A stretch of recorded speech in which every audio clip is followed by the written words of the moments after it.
사울의 집과 다윗의 집 사이에 전쟁이 오래매 다윗은 점점 강하여 가고 사울의 집은 점점 약하여 가니라. 아멘. 아멘. 오늘 말씀처럼 다윗의 집이 점점 강하여진 것처럼 여러분의 집이 점점 강하여 가기를 주님의 이름으로 축복하며 기도합니다. 우리의 집은 점점 강해져야 갑니다. 강해진다는 것이 물질적으로 강해지는 것 그것도 필요하겠지만 영적으로 점점 강해지는 것이죠. 그런 반면에 어떤 가정은 사울처럼 점점 약하여 가는 가정이 있습니다. 그것은 불신자의 가정들은 점점 약하여 가는 것이죠. 사울의 집은 불신자의 가정을 의미하고 정욕을 의미하고 육체를 의미합니다. 우리 그리스도인들은 무조건 점점 강하게 되어 있습니다. 그렇다고 자동적으로 그렇게 되는 것은 아니고요. 다윗처럼 오랜 신앙의 연륜이 쌓이고 그리고 경건이 쌓이고 자신의 죄를 죽이고 그리고 기도하는 사람만이 그렇게 될 수 있는 것입니다. 다윗의 집처럼 이렇게 믿음을 가진 사람들에게는 특권이 있죠. 특권을 받은 사람들에게는 또한 책임을 가집니다. 작은 특권을 가진 사람은 작은 책임을 가지죠. 회사의 말단 직원은 책임을 질 일이 없습니다.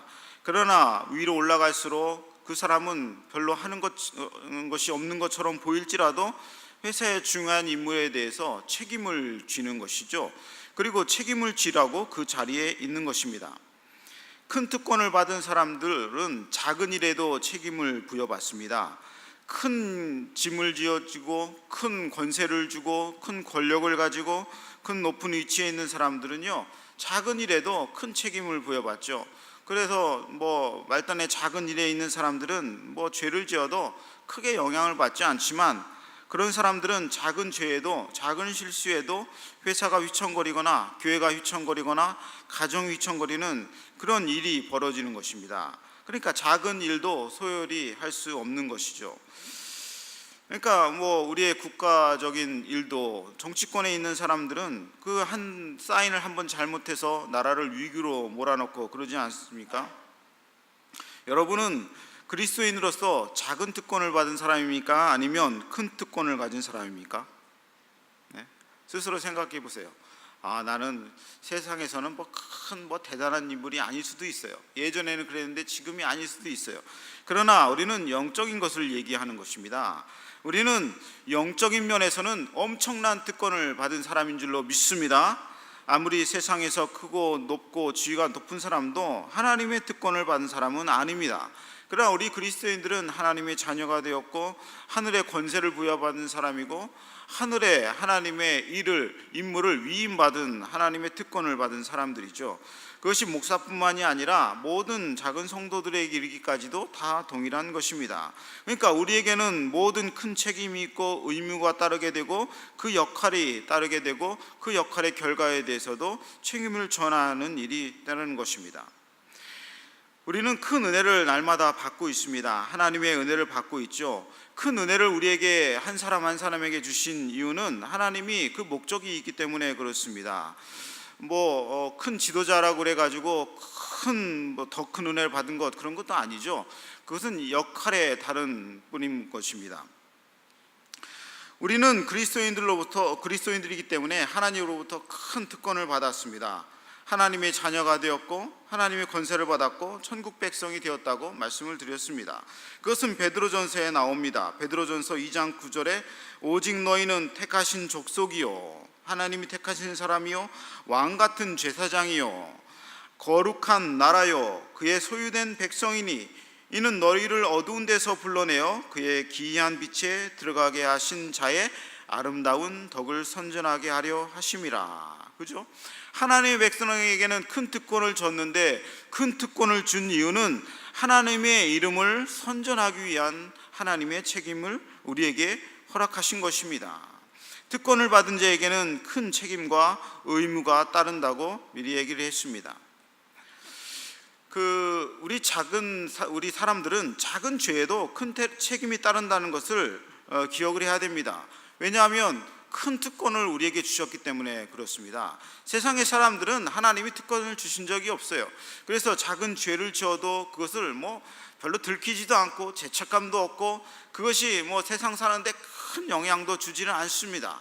그러나 하나님의 사람들은 작은 죄와 작은 실수에도 하나님이 큰 것으로 보응을 하시는 때도 있습니다. 나는 뭐 세상 저 옆집 사람은 뭐 엄청난 큰 죄를 짓고 있는데도 저렇게 잘 사는데 나는 왜 작은 어쩌다가 실수인 그것 가지고 이렇게 나에게 가혹한 형벌을 주시는가? 그것은 우리에게 이미 주어진 복이 너무 많기 때문에 그렇습니다. 그리고 우리에게 주어진 역할이 세상의 것들과는 비교할 수 없는 큰 역할을 우리에게 주셨기 때문에 그렇습니다. 근데 뭐 별로 그렇게 뭐 느껴지지가 않잖아요. 뭐 나에게 엄청난 무슨 역할을 주신 것 같은가? 뭐 이렇게 스스로 생각을 약간 하고 있지 않나요? 뭐 저기에 서 계신 안병우 목사님에게는 조금 책임이 있을지 모르지만 나처럼 주일에 잠깐 오는 사람에게는 뭐 하나님이 기대할 것인 것이신가?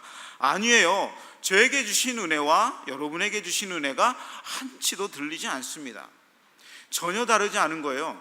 동일하게 하나님의 자녀에 대한 권세를 주셨고, 그리고 기도하며 응답되는 그런 능력도 주셨고, 손을 얹으면 병도 낫고 귀신도 쫓아나가는 그런 권세를 여러분에게 다 주신 것입니다.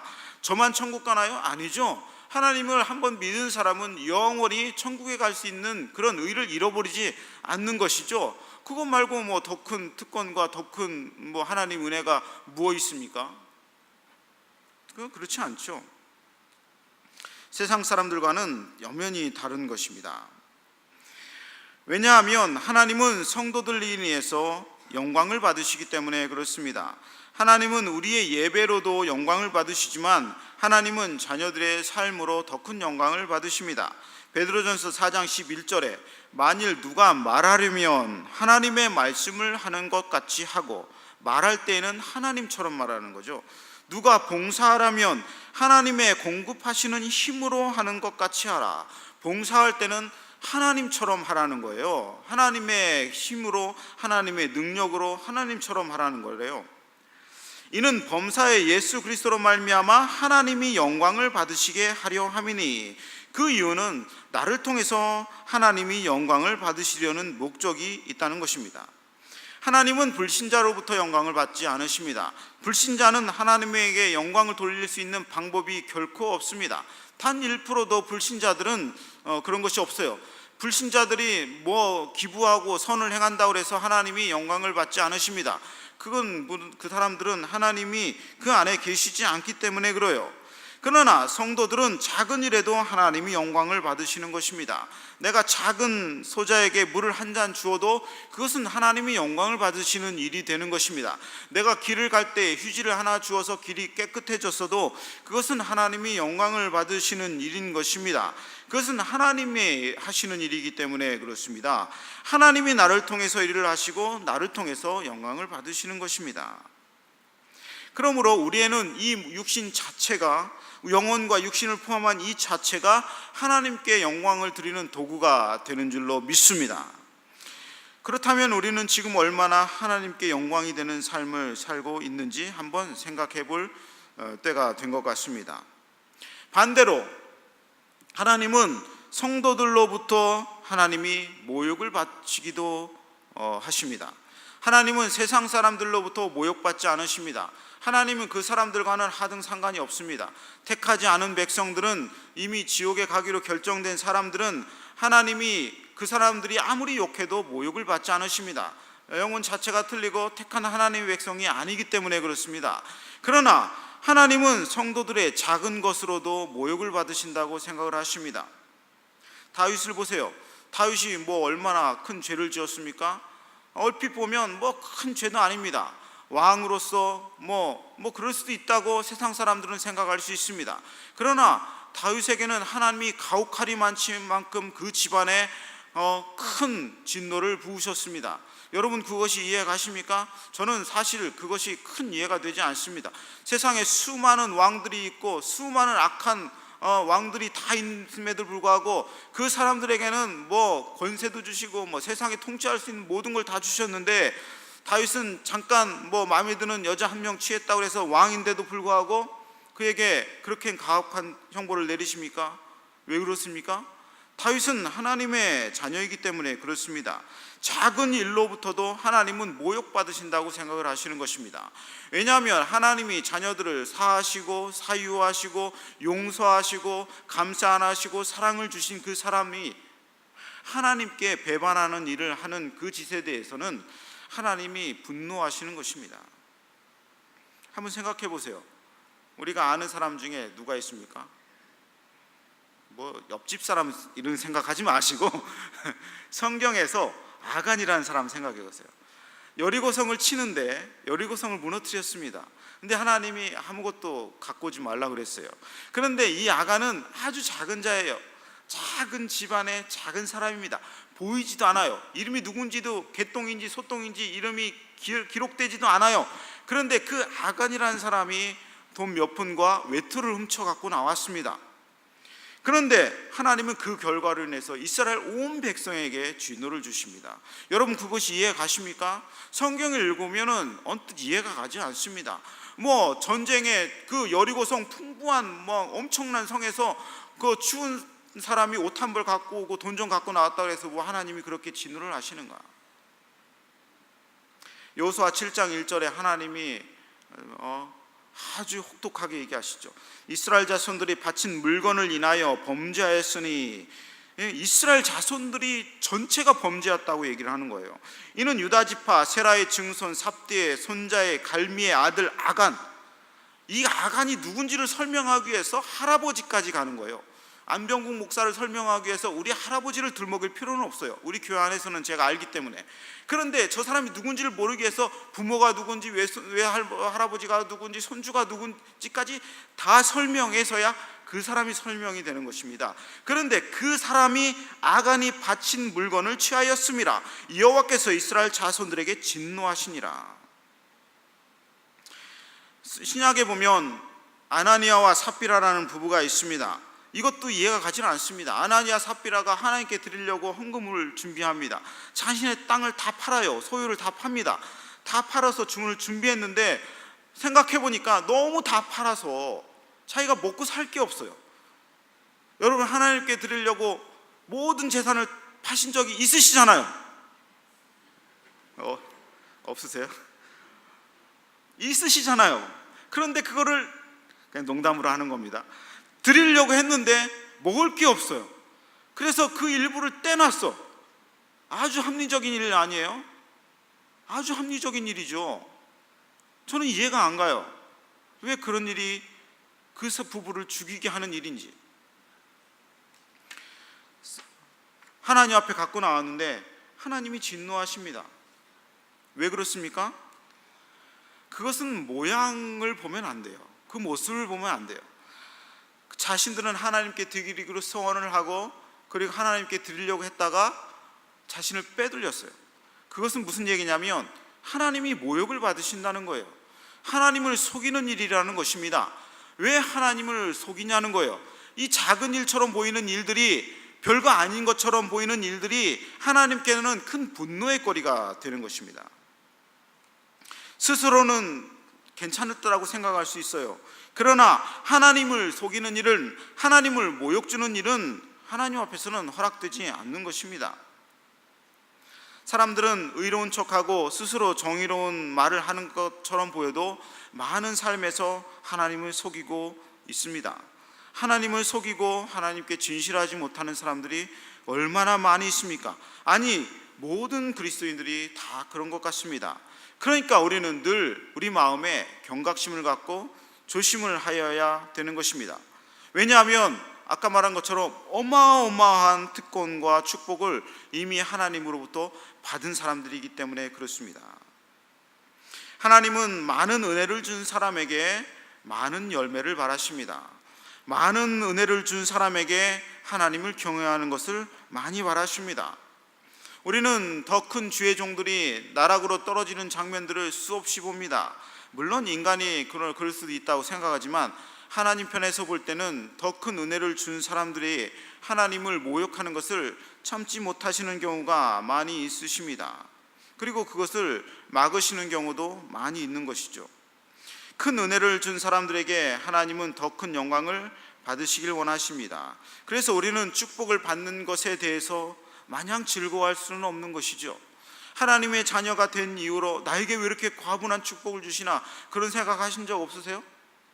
내게 왜 이렇게 은혜를 주시나, 내게 이렇게 하나님이 나를 길을 이렇게 인도해 주시나, 그렇게 생각한 적 없으세요? 그런데 한편으로는 동전의 양면처럼 우리에게 더 큰 의무를 원하시는 것입니다. 더 큰 책임을 원하시는 것이고요, 더 조심하시길 원하시는 것이고요, 더 하나님께 예민하게 하나님을 경외하기를 원하시는 것입니다.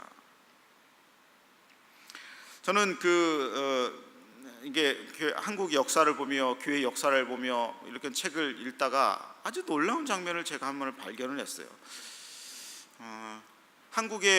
우리 대한민국에 해방이 왔지 않습니까? 일본의 이제 히로시마, 나가사키 원폭을 터뜨려서 해방이 왔습니다. 그런데 일간에서 독립군들이 얼마나 했다고 우리나라가 그 영향을 받느냐, 얼마나 사람들이 만세 외쳤다고 우리나라가 독립하는데 영향을 줬느냐, 어떻게 보면은 그렇게 생각이 되기도 해요. 하나님이 그 일본의 원폭을 투하하고 독일을 항복시키고 그 이탈리아를 항복시키고 그러면서 이 나라가 왔지, 우리나라가 한 게 무엇이냐, 그렇게 생각이 될 수도 있습니다. 그런데 우리가 알고 있는 이 카이로 선언이죠. 카이로 선언, 1943년 11월 27일에 이집트의 카이로에서 사람들이 만납니다. 누구가 만나냐면 영국의 처칠 수상, 그리고 미국의 루즈벨트 대통령, 그리고 중국의 장개석, 지금 대만으로 쫓겨나서 갔던 그 장개석, 이 사람들과 여러 사람들이 만납니다. 그 카이로 선에서 중요한 선언 중에 하나는 뭐냐면, 한국을 우리가 이 세계 전쟁에서 이길 것인데, 연합군이 이길 것인데, 한국을, 대한민국을 독립시킬 것이냐, 아니면 어느 나라의 속국으로 삼을 것이냐, 아니면 신탁통치 국가로 남을 것이냐, 홍콩이나 그런 데처럼. 그럴 때 이 루즈벨트가 뭐라고 얘기를 하냐면, 한국은 독립시켜야 된다. 첫 번째는 한국은 4,000년의 역사를 소유한 나라와 민족이기 때문이다. 두 번째, 한국은 원래부터 독립국가였기 때문이다. 세 번째, 한국을 독립시키지 않으면 동양의 평화는 유지되지 못하기 때문에 전략적으로 우리 편으로 삼아야 된다. 네 번째, 이 루즈벨트 대통령이 한 얘기가 있습니다. 한국은 특히 미국의 선교사들이 동양에서 가장 많이 가서 기독교를 왕성하게 한 나라다. 그러니 선교사들의 피를 통해서 이루어진 나라이기 때문에 잘 대우해서 독립시켜야 된다. 그래서 많은 나라들이 독립의 대열에 끼어들지 못했지만 우리나라는 이 카이로 선언으로 인해서 독립이 되었다는 거예요. 즉, 한국의 선교사들이 와서 독립운동의 비폭제가 되었고, 그리고 많은 독립운동가들이 나타났고, 북한의 평양을 중심으로 수만 개의 교회들이 세워졌고, 남한의 수천 개의 교회들이 세워졌고, 그것을 보면 저 나라는 하나님이 반드시 독립시키라고 얘기한단다. 그렇게 해서 카이로 선언에서 우리나라가 독립을 국제적으로 보증을 받은 날이 되었습니다. 그래서 우리나라가 그렇게 된 거죠. 그냥 된 것이 하나도 없다는 것입니다. 하나님이 은혜를 주신 나라에게 무엇을 원하십니까? 그 보답으로 우리나라는 선교의 대국이 되었고 경제의 대국이 되었습니다. 저는 우리나라가 그 하나님의 은혜에 잘 보답했다고 생각을 합니다.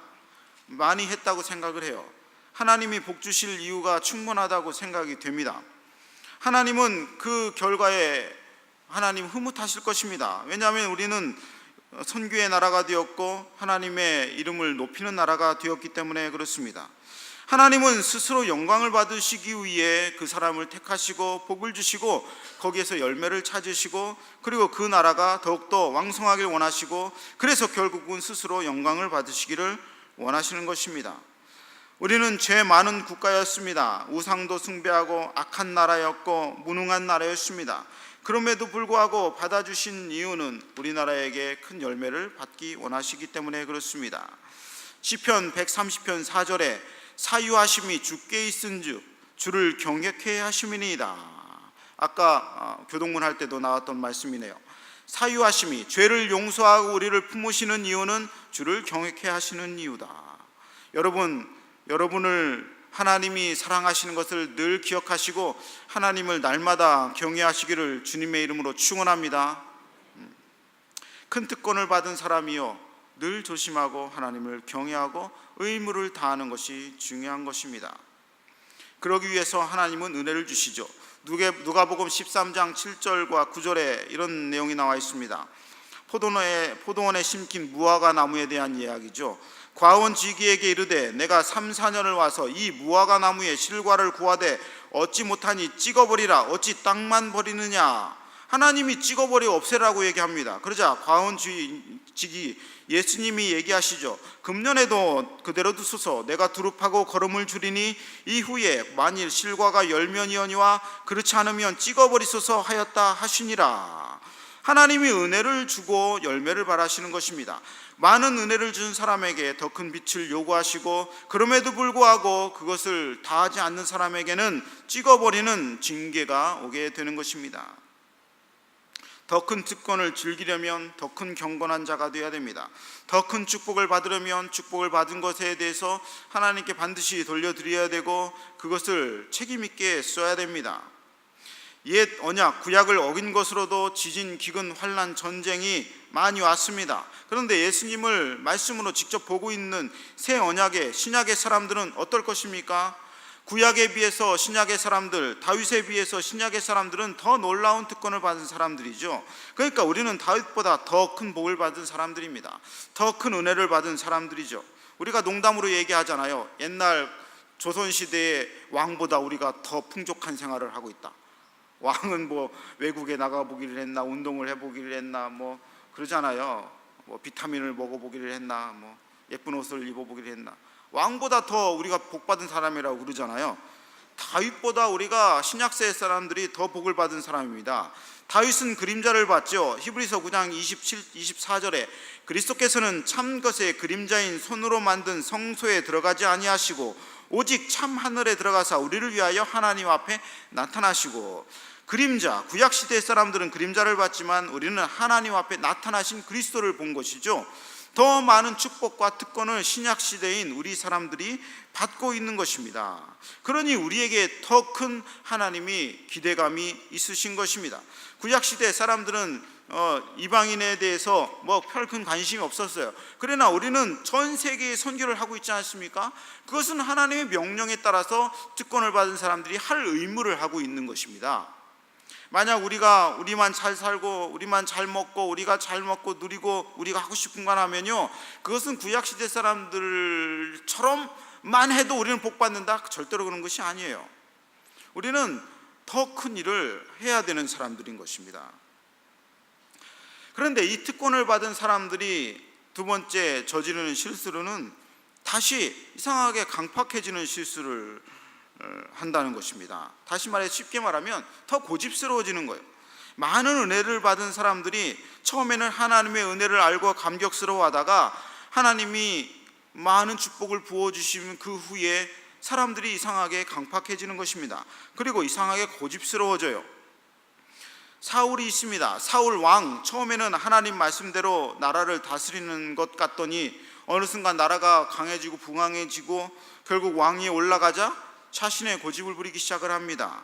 아집 부리고 그리고 왕위를 자신의 마음으로 이어갑니다. 대표적인 것이 다윗을 쫓고 스스로 제사를 지내다가 하나님께 버림받은 사건이죠.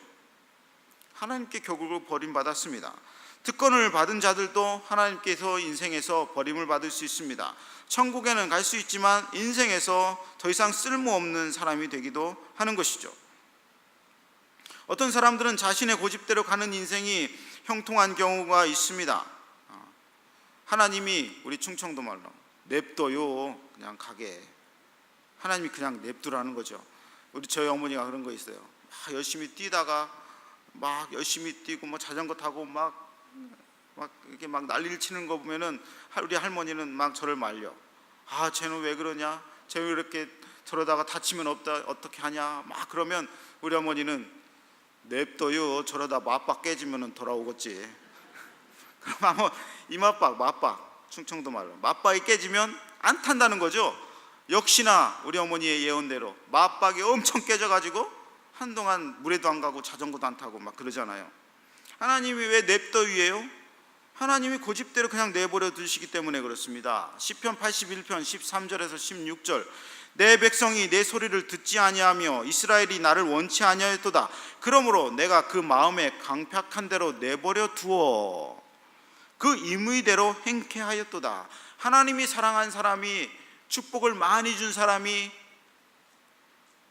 하나님의 특권을 많이 받은 사람이 강팍해져서 고집대로 하면 하나님이 그냥 좀 돌이키게 금방 할 것 같은데 내버려 두는 거예요. 내버려 둬. 탕자가 자기 아버지 재산을 절반이나 가지고 나갔는데 아버지가 내버려 둬. 찾으러 가지는 않아요. 언제까지? 탕자가 다 소진하고 돌아올 때까지. 왜 그렇게 둡니까? 우리는 그것을 형통이라고 착각할 때가 많이 있습니다. 왜냐하면 너무 많은 특권을 받았기 때문에, 너무 많은 축복을 받고 있기 때문에 이것도 축복이라고 생각하는 경우가 많이 있습니다. 그러나 스스로 돌아보아서 마음이 강팍해지고 스스로 마음이 고집스러워지고 하나님의 인도를 받지 못하는 것 같고 자꾸 예배를 떠나는 것 같고 자꾸 말씀을 떠나는 것 같이 느끼면 그것은 하나님이 내버려 두는 것입니다. 내버려 두는 거예요. 내버려 두는 거. 인간이 느끼지 못하기 때문에 그렇습니다. 결국 고통을 수반할 때에 하나님의 백성들이 깨닫고 다시 오게 되는 것이죠. 제가 아이를 키워보니까요, 아이를 키우는 가장 큰 그 교육, 좋은 교육은 제가 보니까 고집을 꺾는 거예요. 고집을 꺾는 거. 제가 고집을 꺾으니까 아이들이 인격이 바로 성장하기 시작을 합니다.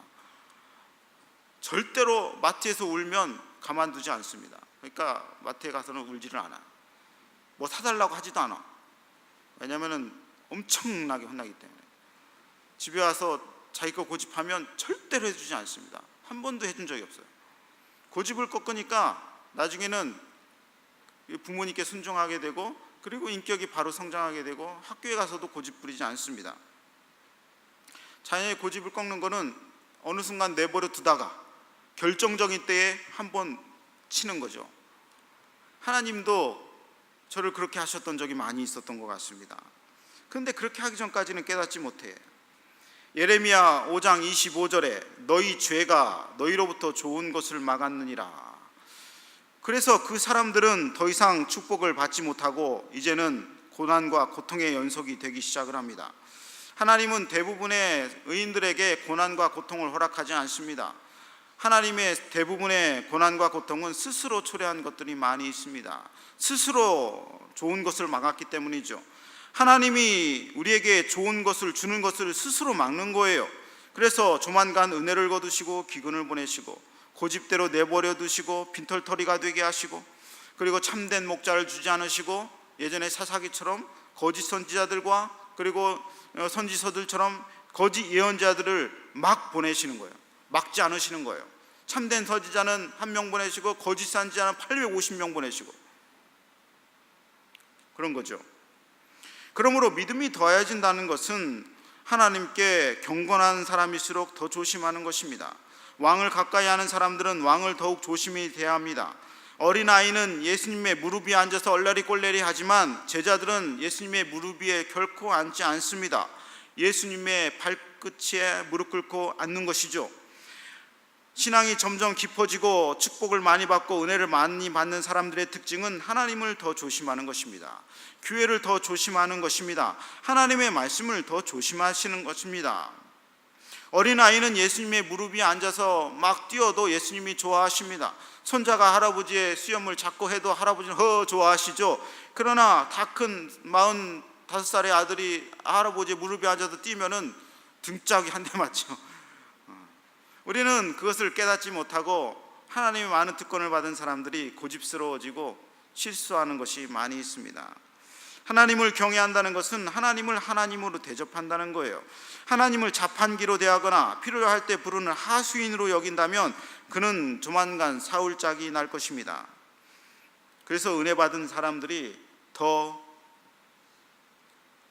조심하고 경건해야 되고 그리고 더 예민해야 되고 그런 것입니다. 하나님은 당신의 사람들로부터 모욕받지 않으십니다. 결코 그렇게 하지 않으십니다. 하나님의 사람들이 결코 당신을 조롱하지 못하게 하십니다. 하나님의 사람들이 구원을 값싸게 여기는 것을 허락하지 않으십니다. 하나님은 질투하시는 하나님이요, 심은 대로 거두게 하시는 하나님이시요, 조롱받은 것에 대해서 보응하시는 하나님이시기 때문에 그렇습니다. 오늘 성경 말씀 두 집안이 나옵니다. 사울의 집안과 다윗의 집안. 사울이 결국 죽었습니다. 사울이 다윗을 쫓아다니다가 죽었어요. 죽었는데 사울이 죽으니까 이제 다윗이 하나님으로부터 왕으로 등극을 받습니다. 그것이 예루살렘은 아니었어요. 헤브론이었죠. 헤브론에서 왕으로 등극받는 다음에 예루살렘에서 들어갈 때까지가 몇 년이냐면 7년 반입니다. 그러니까 이미 왕이 된 후로부터 예루살렘에 들어갈 때까지 7년 반 동안 뭐 했느냐? 7년 반 동안 뭐 했어요? 다윗이 3장 1절이에요. 다윗의 집안과 사울의 집이 7년 반 동안이나 지루하게 싸우는 거예요. 하나님의 은혜를 듬뿍 준 사람에게도 하나님이 그 사람에게 마음에게 갈등을 허락하시는 거예요. 그리고 번민을 허락하시는 거예요. 왜냐하면 그 과정을 통해서 더욱더 경건한 사람이 되어가기 때문에 그렇습니다. 처음에는 다윗이 10대 빵으로 맨날 졌어요. 10대 빵 졌어요. 그런데 두 번째 싸우면 사울 집안이 9대 다윗이 1. 그런데 세 번째 싸우면 사울의 집안이 8대 다윗의 2. 어떻게 돼요? 점점 다윗이 이겨가는 거예요. 그러니까 신앙생활이 이렇다니까요. 처음에는 아무것도 없는 것 같아 보여도 하나님이 계속 강하게 하시면 계속 강해지는 거예요. 그래서 점점 하나님을 대적하는 사람들은 무너지고, 하나님을 고집스럽게 모욕하는 사람들은 다 무너지고, 내 육신은 무너지고 내 정욕은 무너지고, 하나님의 말씀을 듣고 자라는 집안이 일어나는 거예요. 그래서 어떻게 돼요? 7년 반 동안 지리하게 싸우다가 결국은 승리하는 것이 신앙생활인 것입니다. 여러분, 첫 번째 단계 큰 특권을 받는다. 두 번째, 고집스럽게 하다가 하나님의 징계를 받는다. 어떤 사람을 버림을 받고 어떤 사람은 다윗처럼 다시 일어나고. 그런데 신앙생활은, 경건생활은, 하나님께 가까이 가는 생활의 연속은 싸움의 연속이다. 그런 것입니다. 인간의 욕심으로 세워진 사울 왕은 그럴듯해 보이지만 결국은 약하여지는 것입니다. 인간의 욕심과 고집으로 세워진 것들은 다 약하여지고 무너져가는 것입니다. 그러나 하나님의 능력과 하나님의 말씀으로 세워진 다윗의 집안과 여러분의 신앙행과 경건생활과 하나님의 성령의 능력은 날마다 강하여지는 줄로 믿습니다. 이걸 믿으시기를 바랍니다. 그러니까 하나님 앞에 늘 겸비하고 하나님 말씀으로 순종하고 따라가는 사람은 약해 보이는 것 같아도 결코 무너지지 않고 점점 승리하는 거예요. 한 3년이 되니까 5대5 싸움이 비등비등해져. 사울이 살았을 때는 다윗이 맨날 진 것처럼 보였잖아요. 10대 맨날 도망다니고, 가드로 도망다니고, 블레셋으로 도망다니고, 뭐 동굴로 도망다니고 맨날 지는 것처럼 보여. 그런데 하나님이 왕으로 큰 특권을 주신 이후로는 계속 이기는 거예요. 하나님의 사람들이 이기는 것입니다. 8대2로 지더니 7대3으로 지더니 6대4로 지더니 5대5로 비등비등해져. 이제는 웬만해서는 악으로 지지 않네. 가끔 넘어져요.